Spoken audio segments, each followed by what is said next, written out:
त्रिपुरा महाराज प्रद्योत किशोर देबबर्मन यानी त्रिपुरा मौथा दल के सुप्रीमो अपने सोशल मीडिया पर आए और कहा कि मैंने अपना पूरा साल का वेतन नहीं लेने का फैसला किया है और मैं इसे अपने लोगों के कल्याण के लिए दान करूंगा, खासकर कोरोना के खिलाफ लड़ने के लिए और शिक्षा की मरम्मत के लिए। TTAAD से सरकार ने शायद ही कभी विकास के लिए कोई फंड जुटाया हो और वे कुछ अलग करना चाहते हैं, इसलिए उन्होंने कहा कि मुझे लगता है कि मैं कम से कम सार्वजनिक कामों में अपना वेतन बिना लिए उसे लोगों पर खर्च कर सकता हूँ। उन्होंने स्थिति में सभी से उन लोगों की मदद करने की भी अपील की जिन्हें वास्तव में सेवा की जरूरत है। किसी को कहीं में मदद चाहिए, किसी का घर टूट गया है,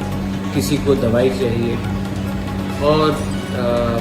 एजुकेशन के लिए कोरोना के टाइम बहुत प्रॉब्लम हो रहा है। तो मुझे लगा कि अभी तक गवर्नमेंट ने हमें डेवलपमेंट के लिए अभी तक पैसा रिलीज नहीं किया है, सिर्फ सैलरी के लिए किया है। और अगर आप जानते हैं तो 85% ऑफ जो रुपया आता है हमको वो तनख्वाह देने में चला जाता है TTAAD से। तो मुझे लगा कि अभी इतने लोग को कष्ट हो रहा है, पानी का प्रॉब्लम है,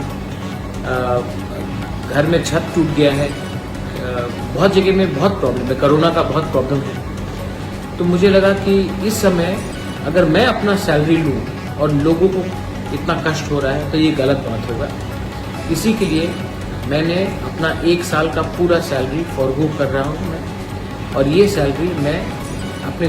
लोगों का डेवलपमेंट के लिए, उनके हेल्थ के लिए, उनकी शिक्षा के लिए, कोरोना में जो इमीडिएट रिक्वायरमेंट होगा उनके लिए मैं डोनेट कर रहा हूँ।